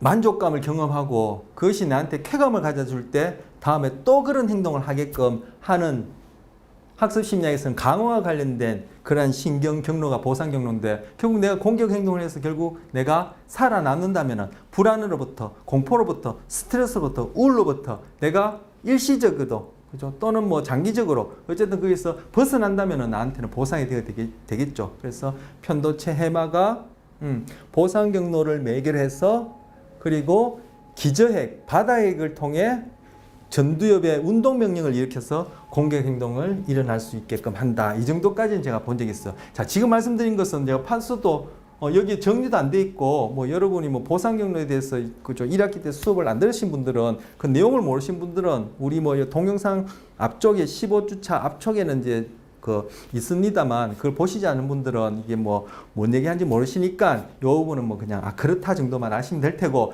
자 이제 편도체와 관련해서 저 공격 행동이 편도체와도 밀접한 관계가 있다라는 걸 말씀드립니다. 자, 이것도 동영상 먼저 하나 보고 또 뒤에 얘기하도록 하겠습니다. 자, 동영상 보셨죠? 그 첫 시작하는 화면에 폭력, 공격 행동과 관련된 부위, 전연두피질, 편도체, 또 뭐 시상하부 이렇게 얘기했었죠. 맞나요? 제 기억이 맞나요? 예. 그리고 뒷부분에 그 나레이션 하시는 분이 그분이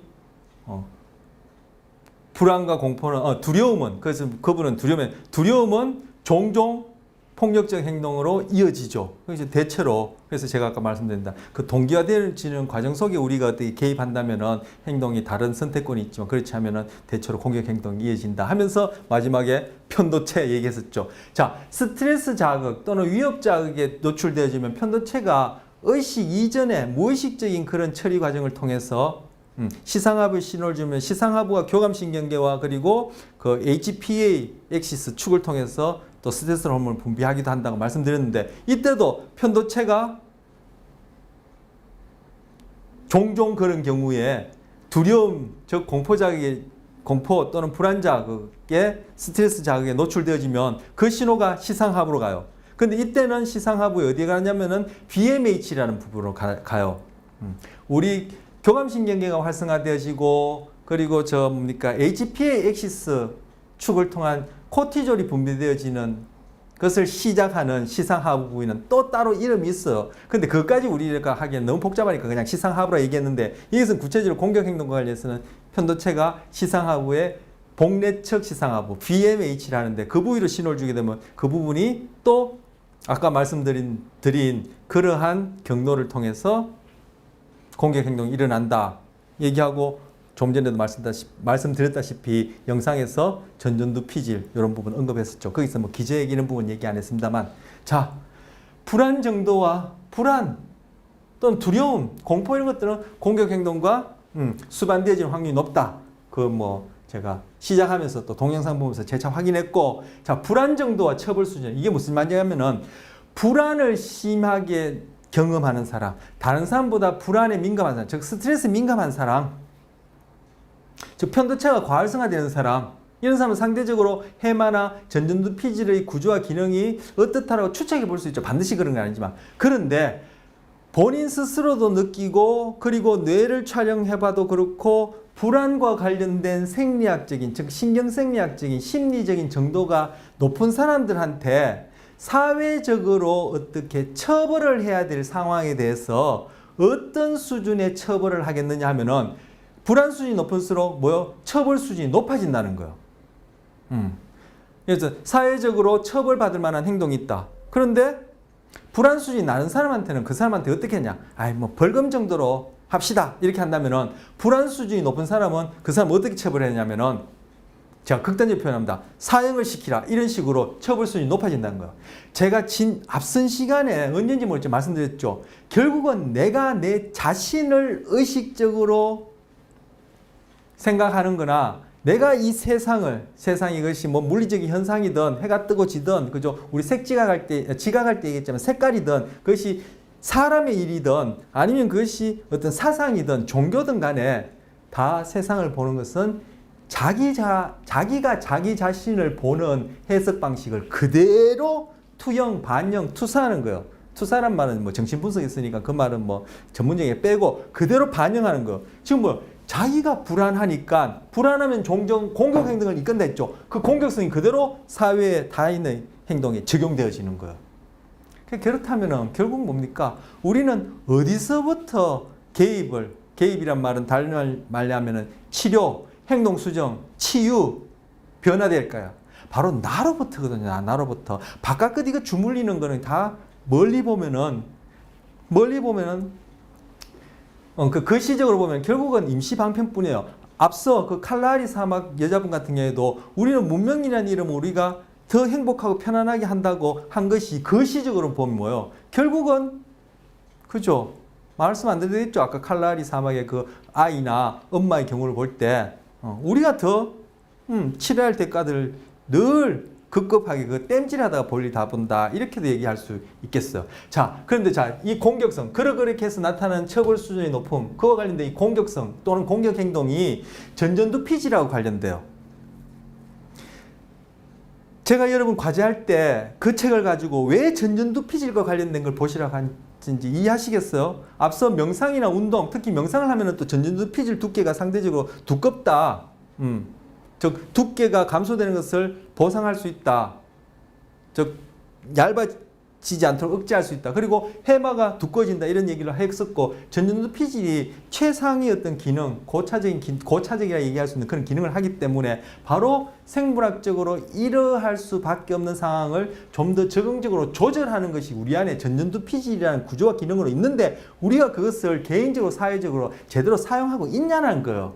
전전두 피질을 가지고 칼라리 사마에 있는 그 여자분이나 아기들과의 그 관계처럼 잘 사용하고 있냐는 거예요. 우린 잘한다고 하는 게 결국 뭐예요? 우리 목을 죄고 있다는 거예요. 그런데 이 공격성이 높은 사람들, 불안 정도가 높아서 결국 불안 관련 장애가 있는 사람들은 이미 해마와 전전두 피질의 기능과 구조는 망가졌다고 말씀드렸죠. 그런데 전전두 피질의 구조와 기능이 그렇지 않은 사람과 비교해서 이것이 문제가 있는 사람들이 공격성이 높아요. 그 예로 뒤에 보겠습니다만 바로 반인격 장애니까 왜 갑자기 생각이 안 나요. 사이코패스라 얘기하는 그런 경우에 보면 그분들이 전전두 피질이 이 구조적으로 기능적으로 문제가 있어요. 발달 중에도 그렇고 이것이 테니스부터 시작해서 발달 중에 이것이 환경이나 또 뭐 테니스의 조건이나 이 경험에 의해서 이것이 제대로 발달이 안 된 거죠. 달리하면은 제너럴하게 얘기하자면 우리의 신경계는 하위로부터 상대적으로 달리면 단순한 것부터 복잡한 데로 가는 쪽으로, 즉 하위에서 상위로 가는 쪽으로, 즉 척수에서 뇌관을 거쳐서 이 대뇌 피질 중에서 전전두 쪽으로 갈수록 더 복잡한 소위 정신이라는 기능을 하는데 이 전전두 쪽으로 갈수록 앞쪽 부위는 뒤쪽 부위, 그 부분 또 아래쪽, 즉 상대적 위쪽 부위는 아래쪽 부위를 억제하는 것이 기본적인 기능이에요. 즉 전전두 피질 하는 일은 뭐예요? 우리 안에 다른 동물과 공유하고 있는 이러한 경우에는 이렇게 행동을 할 수밖에 없고 불안한 경우에는 공격 행동을 이어질 수밖에 없는 이런 것들을 그죠? 전전두 피질이 잘 조절해서 즉 억제해서 적절하게 프로이드의 말을 빌리자면 우리의 본능을 사회가 받아들일 수 있는 형태로 해소하게끔 적절하게 조율하는 것이 전전두 피질이에요. 그래서 전전두 피질을 바로 CEO와 같은 기능, 관리 감독 기능을 한다라고 얘기를 하는데 바로 공격성이 전전두 피질의 구조적 기능적 손상하고 관계가 있고 이 공격성은 지금 금방 말했을 때 불안 정도하고 같아 관계가 있어요. 그래서 불안 수준이 높은 사람은 다른 사람의 행동에 대해서 처벌 수준도 높아요. 결국 뭐야? 자기 자신에 대한 생리적인 상태, 신경생리학적 상태, 뇌의 상태가 결국 자기 자신에 대한 평가뿐만 아니라 타인의 평가에 그리고 반영되고 나의 지금 신경생리학적 뇌의 상태가 왜 그렇죠? 바로 몸이 어떠냐 그리고 이 몸이 처한 이 환경 내 주위의 사람과의 관계 아니면 내가 먹고 마시고 이 환경이 어떠냐가 결국 뇌의 상태를 만들게 되고 그 뇌의 상태가 결국 나의 신체와 타인과의 행동에 또 영향을 주고 이걸 가지고 그대로 자기 자신과 남을 그 눈으로 본다라는 거예요. 그러니까 어디서부터 다 총체적으로 접근해야 되겠죠. 사회적 접근, 또 우리의 신체적 접근, 그리고 뇌 또는 우리 심리학적 접근, 또는 생리 심리학적 접근을 해야 되겠지만, 총체적 접근을 해야 되겠지만, 우리 개인적으로는 뭐요? 나로부터 시작하는 거예요. 그래서 융이 그런 얘기했어요. 내면을 바라보는 자는 꿈에서 깨어난다 그랬어요. 그래서 제가 요즘 늘 머릿속에 맴도는 말이 있어요. 저는 그러지 못하면서 그러고 싶었어. 뭐? 진리보다 솔직함이 중요하다 이런 말이 있어. 니체가 한 말이에요. 결국 뭐요? 바깥 것 이렇게 주물러서 해결한다는 것은 솔직하지 못해서 그렇다라고 저는 그렇게 제 나름대로 개똥철학이랄까 생각해요. 바로 뭐요? 나로부터 시작. 나로부터. 근데 내가 솔직하지 않으면 내 문제를 보고 솔직하게 접근하지 못하거든요. 그럼 뭐요? 당장에 효과 볼 수 있는 거 땜질하게 된단 말이에요. 솔직하지 못하면. 솔직하게 되면 내가 그죠? 근본부터 시간이 오래 걸리더라도 차근차근 접근할 수 있는 그런 마음 자세가 될 텐데 솔직하지 못하면 결국은 뭐요? 뭐 물질로, 뭐 약으로, 뭐 돈으로, 뭐 이런 걸로 해결하려고 하죠. 그럼 결국 임시방편밖에 안 되고 결국은 그 뭐 아까 후성 유전도 얘기했지만 대를 이어서 그 문제들이 점점 정폭될 수밖에 없어. 그래서 미래학자는 그런 얘기를 해요. 지구를 살리려면 인간이 없어져야 된다는 얘기하고 결국은 인간은 뭐 멸종할 것이다 얘기를 하는데 뭐 저도 공감합니다. 근데 그렇게 되지 않으려면은 뭐 우리가 어떤 식으로 뭐 우리 심리학 하는 사람들은 심리학적으로 그리고 뭐 또 다른 분야 여러 분야의 사람들 어떤 식으로 접근해야 될지 뭐 이제까지 얘기한 걸 가지고 여러분이 한번 추측하실 수도 있고 한번 나름대로 생각해 보실 수도 있을 거예요. 그래서 지구 그리고 지구상에 있는 모든 생명들을 살리려면 인간이 빨리 없어져야 된다 이렇게 얘기를 해요. 왜 그런 얘기를 하는지는 추측이 가시죠. 자, 이 마오 유전자 활동 수준과 정서 반응성은 마오가 모노아민 즉 노에필프린, 세로토닌, 도파민이 과하게 만들어지면은 그것을 파괴해서 시냅스에서 적게 분비하도록 조절하는 효소가 마오인데 이 마오를 만들어낸 유전자가 활동이 저조하다. 그런 사람들이 어릴 적에 외상 경험을 하게 되면은 나중에 청소년이나 성인이 되어서 공격 행동이 높다라고 했는데 왜 그럴까 해서 살펴보니까 이유가 이러하다라고 얘기를 하는 가설이 있는데 그게 뭐냐면 그런 사람들이 정서 반응이 높다는 거예요. 즉 정서 반응이 민감하다는 거예요. 즉 뭐요? 쉽게 스트레스 받고 쉽게 불안해한다는 거죠. 그 이것하고도 관련된 공격성이 관련되는데 앞서 이거는 제가 뭐 몇 차례 말씀드렸었어요. 그 얘기를 지금 여기 써놓은 거예요. 네. 마오가 이게 모노아민 아닙니까? 모노아민이 부족하면은 우울하다라는 모노아민 가설이 있는 반면에 지금 이 경우는 뭐요? 모노아민이 너무 많이 분비되어지면은 즉 모노아민을 만드는 유전자 활동 수준이 낮다는 얘기는 결국 모노아민을 깨트리는 그죠? 모노아민 산화 효소를 만드는 유전자의 활동이 낮다는 얘기는 결국 모노아민 산화 효소, 즉 모노아민을 깨트리는 효소가 적게 만들어진다. 결국 그러면 모노아민이 더 많이 분비되어진다. 모노아민이 적게 분비되어지면 우울증하고 관련되는데 모노아민이 많이 분비되어지면 지금 경험과 합세해서 공격 행동과 관련된단 말이에요. 그래서 모노아민은 전반적으로 우리에게 어떤 각성, 활성, 뭐 좀 두리뭉실한 표현입니다만 전반적으로 뭔가 이렇게 들뜨게 만든다. 그래서 모노아민 부족하면 뭔가 가라앉게 만든다. 그래서 우울 하면은 그 반대로 공격으로 팍 튄다. 즉 불안, 우울이 결국 공격성으로 튀는 것에 이제 모노아민이 중간에 어떤 그 추와 같은 역할을 하는데 뭐 이후에 의사결정과 관련해서 한번 그런 말씀 드릴 수 있을지 모르겠습니다만 결국은 이 모노아민이 부족해서도 안 되고 과해서도 안 되고 적절한 수준이 좋다라는 것을 알 수 있죠. 그래서 모노아민이 부족하면은 우울과 관련되고 그 우울은 불안, 스트레스 관련해서 공격 행동이 나타나기 쉬운데 지금 모노아민을 깨트리는 효소가 잘 안 만들어지면은 모노아민 상대적으로 많이 분비되고 그것이 경험과 합쳐지면은 공격성으로 나타날 가능성이 높다 하니까 결국 적절한 모노아민이 중요하다 이렇게 볼 수 있겠죠. 자, 그 다음 이제 3중 불균형 가설. 이거는 뭐냐면은 공격성과 관련해서 호르몬은 어떠냐는 거예요. 이 경우는 신경 전달 물질, 유전자, 경험이 어떻게 공격성을 설명하느냐. 이 경우는 이제 편도체와 관련해서 그죠? 그런 불안, 스트레스 정도가 공격성과 어떻게 관련되느냐. 이거는 공격 행동과 관련해서 뇌부위를 얘기한 것이고 이 부분은 공격 행동과 관련해서 호르몬 얘기입니다. 자, 테스토스테론 남성 호르몬이죠. 그리고 코르티솔은 스트레스 호르몬이죠. 그리고 세로토닌은 신경 전달 물질인데,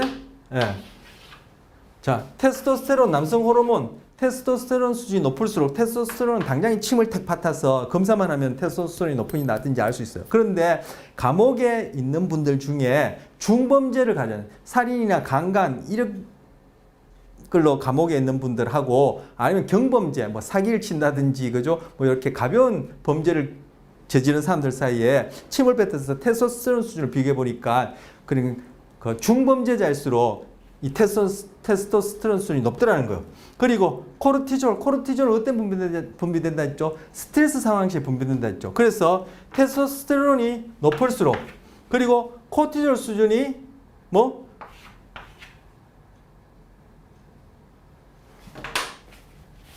낮을수록 자, 코르티졸은 스트레스에서 분비되긴 하지만 또 코르티졸이 분비되면은 우리에게 어떤 행동적으로 심리적으로는 이 위축되어지는 즉 withdrawal이라 하는데 뭔가 철회 위축되어지는 이러한 생리적 행동적 현상을 낳아요. 그러니까 테스토스테론이 높고 코르티졸이 높으면은 철회하고 뭐 스트레스와 관련해서 우울이라든지 이런 거 관련된 어떤 생리적 행동적 심리적 현상을 나타낸다고 했는데 그 반대로 코르티졸 수준이 낮고 그리고 세로토닌 수준이 낮으면 세로토닌은 항우울제로 쓰인다 했죠.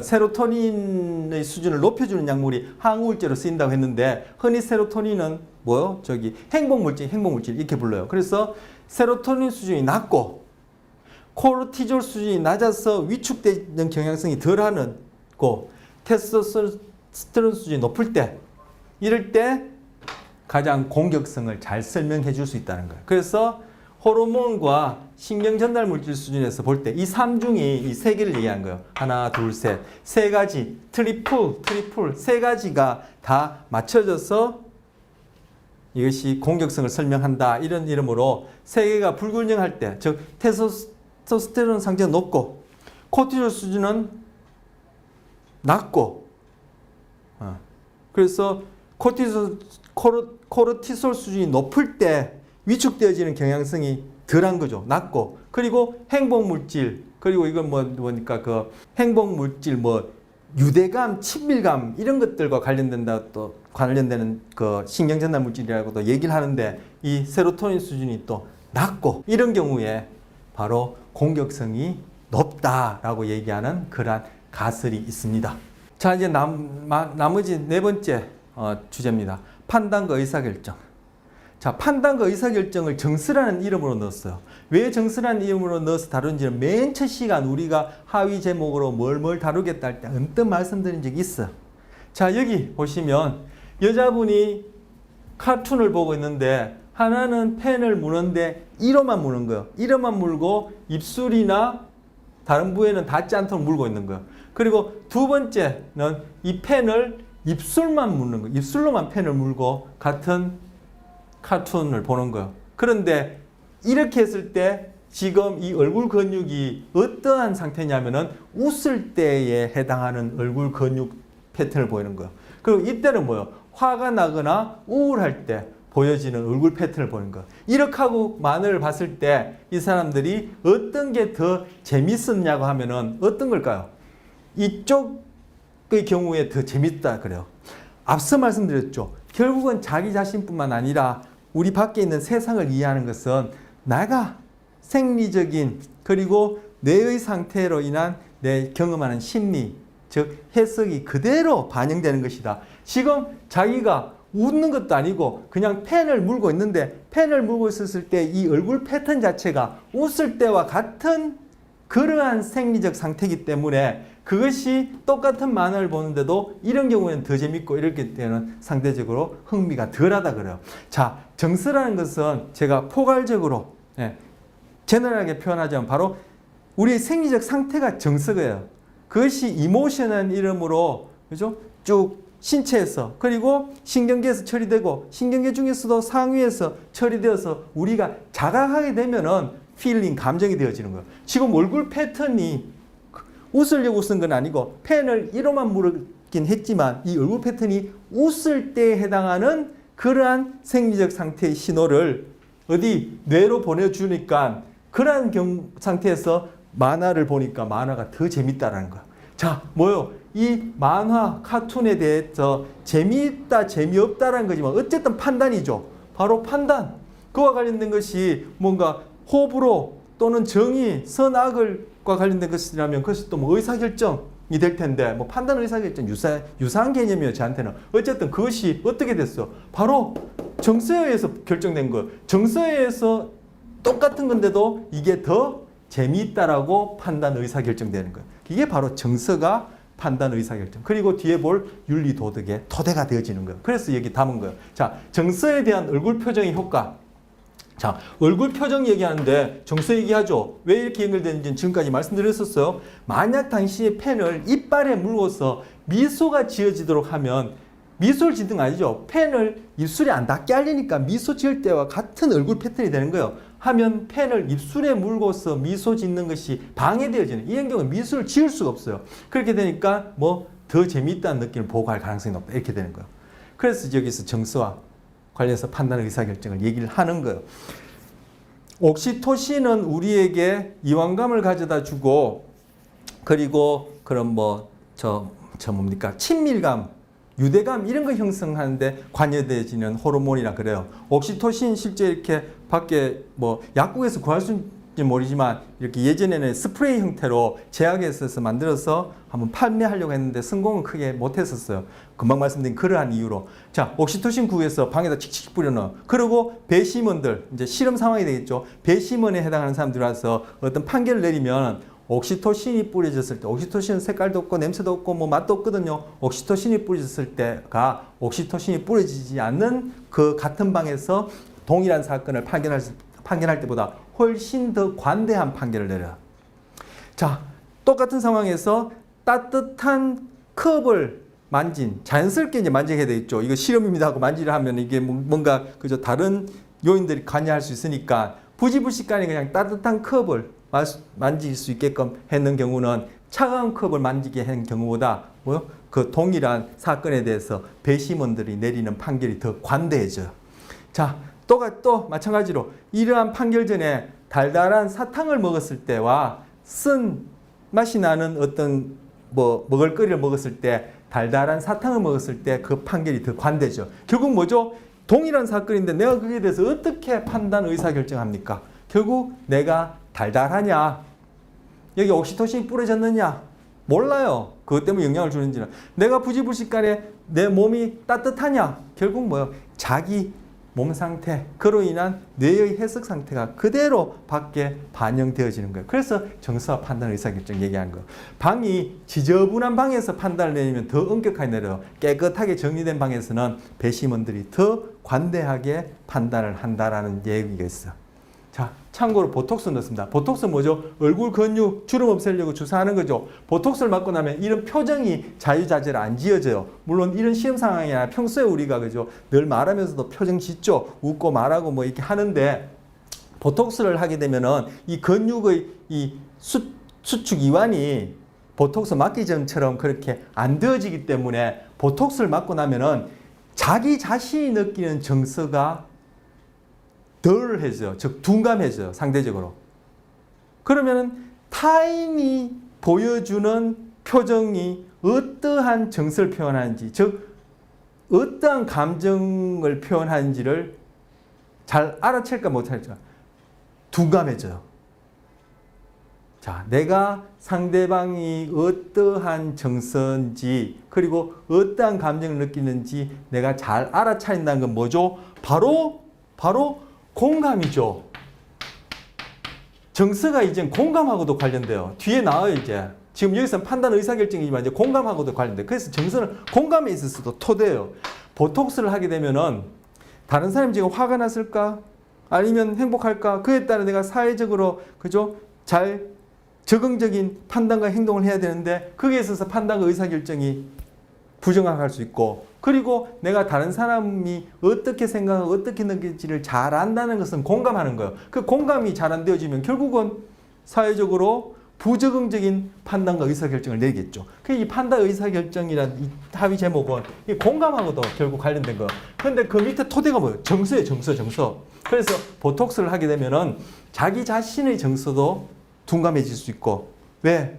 결국 내 몸에서 일어나는 그러한 현상들이 다 원자료로 쓰여서 뇌에서 처리되고 있고 결국 내 스스로 자각할 수 있는 내가 어떠한 상태구나라고 경험할 수 있는 그러한 상태가 되어진 것이 필링인데 이 얼굴이 이게 얼굴 패턴이 늘 시시각각 눈빛만 봐도 우리가 안다죠. 그 사람이 어떤 감정이지. 그만큼 이 얼굴 표정이 중요한데 이것이 보톡스에 있어서 근육 패턴이 자유자재로 이렇게 수축 이완이 안 되어지면 자기 자신의 정서에 대해서 둔감해질 뿐만 아니라 바로 타인의 정서에 대해서도 둔감해지고 공간과 관련해서 판단 의사결정에도 영향을 준다는 거예요. 그래서 정서라는 제목의 마지막에 이 내용을 소개하고 다루는 거예요.